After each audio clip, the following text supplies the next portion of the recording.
2023 में जो क्वेश्चन भाई मैंने बताए थे सारे क्वेश्चन डिट्टो पेपर में आए थे, उसी प्रकार से आज फिर मैं आपके सामने हाजिर हूँ मोस्ट इंपोर्टेंट क्वेश्चन लेके, जिसमें सारे चैप्टर के डिस्कशंस कर रहे होंगे। लिख कर देता हूँ कि जितना मैं कह रहा हूँ अगर आप पढ़ लेते हो तो आपके 45 प्लस मार्क्स कहीं नहीं गए हैं। अगर बात करें विलियन चैप्टर की तो 8 मार्क्स का चैप्टर है। इसमें जो चीज़ें आती हैं पेपर में वो आती हैं वाष्पदाब में आपेक्षिक अवनमन की डेफिनेशंस, क्वथनांक में उन्नयन, हिमांक में अवनमन, परासरण द्राव, राउल्ट का नियम, परासरण एवं विसरण में अंतर। जिसको न्यूमेरिकल लगता है नहीं कर पाएगा तो भाई अब तो टाइम भी नहीं बचा, आपको करने की जरूरत भी नहीं है। बेवजह बच्चे सोल्यूशन के चैप्टर के न्यूमेरिकल करके दिमाग का दही बनाते हैं अपना, तो मत खराब करना। सिर्फ आपको इनकी डेफिनेशंस पढ़नी है और इनके फॉर्मूलाज पढ़ने हैं। अगर बात करूँ विद्युत रसायन चैप्टर की तो ये 7 मार्क्स का चैप्टर है। इसमें सबसे पहला जो क्वेश्चन आता है विद्युत रसायन एवं विद्युत अपघटनी सेल में डिफरेंस आता है। ध्यान रखना विद्युत रसायन जो सेल होती है उसको कई बार हम लोग गैल्वेनिक सेल के नाम से भी जानते हैं। इसमें प्राथमिक एवं द्वितीयक सेल की डिफरेंस पूछेगा, विशिष्ट चालकता, इसकी डेफिनेशंस, इसके फॉर्मूलाज और इसकी यूनिट। 3 चीज़ें याद करनी है, डेफिनेशंस, फॉर्मूला और उसके बाद यूनिट। कोलराउस का नियम भाई बहुत इंपॉर्टेंट है। इसमें यह इंपॉर्टेंट तो ये सारे ही इंपॉर्टेंट ही लिखा है भाई, लेकिन इसमें भी आप इंपॉर्टेंट पूछोगे तो इसमें कोलराउस का नियम है और उसके बाद आता है विशिष्ट चालकता और विद्युत रसायन एवं विद्युत अपघटनी सेल में डिफरेंस। न्यूमेरिकल नहीं कर पाते हो तो कोई बात नहीं है, न्यूमेरिकल को मारो गोली। ये क्वेश्चन उनके लिए मैंने लिखा है जो न्यूमेरिकल करना चाहते हैं, जिनकी कैलकुलेशन वगैरह ठीक है। तो इसके न्यूमेरिकल आपको मेरे ही चैनल पे मिल जाएंगे, आपको हिंदी में ही मिल। आधे घंटे की मेरी वीडियोस है, अगर आप देख लेते हो पूरी न्यूमेरिकल बिल्कुल हलवा है भाई, आधे घंटे के अंदर पूरी स्वाहा हो जाएगी, कुछ खास करना नहीं है। पेपर में दर नियतांक की जगह पर कई बार दर स्थिरांक पूछता है, तो घबराना नहीं है, नियतांक का मतलब ही होता है स्थिरांक। नेक्स्ट यहाँ पर जो क्वेश्चन आता है ना, जो ये रेट कांस्टेंट होता है जिसको हम लोग दर नियतांक कहते हैं, जिसको के से प्रदर्शित करा जाता है। के का मान भिन्न भिन्न कोटियों के लिए अलग अलग होता है। शून्य कोटि के लिए के का मान अलग होता है, प्रथम कोटि के लिए, द्वितीय कोटि के लिए भाई आपको सिर्फ क्या काम करना है, इसकी जो के का ना मात्रक है या फिर यूँ कह सकते हैं के का इकाई जो है ना वो आपको रिमेंबर करनी है, बस कुछ नहीं करना है। आभासी छठम कोटि अपक्रिया की डेफिनेशन और उदाहरण याद करना है, जो जो उदाहरण मैंने लिखवा रखे हैं वही वही आपको याद करने हैं।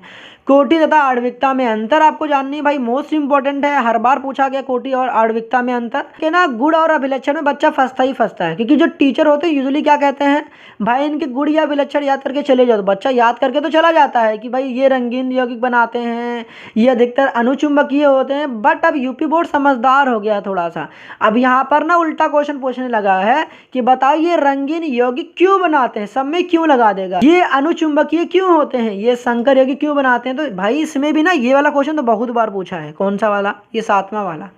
तो जितने भी क्वेश्चन मैंने लिखे हैं सब में क्यों का जवाब आपको पता होना चाहिए कि ये चुंबकीय गुण क्यों प्रदर्शित करते हैं, क्यों नहीं करते हैं।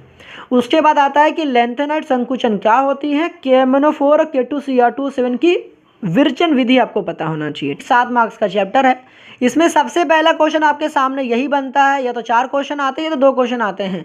किस प्रकार के आपको कुछ कंपाउंड दिख रहे होंगे, इनकी आईपीएसी लिखनी होगी। नेक्स्ट आता है लिगेंड क्या होते हैं, लिगेंड के प्रकार, एक दंतुक लिगेंड क्या होते हैं, द्विदंतुक क्या होते हैं, बहुदंतुक क्या होते हैं, किलेटिंग लिगेंड क्या होते हैं, किलेटिकरण क्या होता है। उसके बाद क्वेश्चन पूछा जाता है कि बताओ, कुछ एग्जाम्पल दे देगा आपको, पूछेगा कि भाई उप सहसंयोजन संख्या बताओ, समन्वय संख्या बताओ। किसकी निकालते हैं हम लोग, केंद्रीय धातु परमाणु की निकालते हैं, ठीक है। दंतुकता से आप क्या समझते हैं, VBT CFT की 2 मुख्य बिंदु आपको पढ़ लेना। 7 मार्क्स का चैप्टर है, इसमें क्या क्या पढ़ना है, विटामिन के प्रकार, प्रोटीन के उपयोग, DNA तथा RNA में अंतर, आप कैसे सिद्ध करेंगे ग्लूकोज में 5 OH समूह होते हैं, कार्बोनिल समूह उपस्थित होता है। ये सारे भाई मोस्ट इंपॉर्टेंट क्वेश्चन है, खासकर ये वाला और दूसरा ये तीनों भाई बड़े इंपॉर्टेंट हैं। उसके बाद आता है कि ज्यूटर आयन क्या होता है और पेप्टाइड तथा पेप्टाइड आबंध से आप क्या समझते हैं। अगर आप इतने क्वेश्चन आप प्रिपेयर कर लेते हैं ना तो जय बड़ू तो भैया फोड़ कर आओगे। सच में बहुत आसान चैप्टर है और लिमिटेड भाई यहाँ पर क्वेश्चन है आपके सामने, इतना तो प्रिपेयर कर ही सकते हो रात को, क्योंकि आखिरी पेपर है, बिना जागे तो कुछ होने वाला है नहीं, तो रात को जगना पड़ेगा भाई, आपको करना पड़ेगा। अगर बात करूँ ऑर्गेनिक में नेम रिएक्शन की तो यहाँ पर भाई आपको क्या क्या पढ़ना है, एल्डोल संघनन क्या होती है, साधारण संघनन क्या होता है, क्रॉस संघनन क्या होता है, केनिजारो रिएक्शंस, ये सारे आपको सामने दिख रहे हैं। ये तो भाई आप छोड़ ही नहीं सकते, इनको तो पढ़ना ही पढ़ना है। अगर आपके दिमाग में ये क्वेश्चन आ रहा है ना कि sir alcohol, phenol ether, aldehyde ketone, carboxylic acid या अमीन चैप्टर सर कैसे करेंगे, तो भाई अगर आप ये वीडियोस मेरे देख लेते हो तो आपके सारे टॉपिक कवर हो जाएंगे।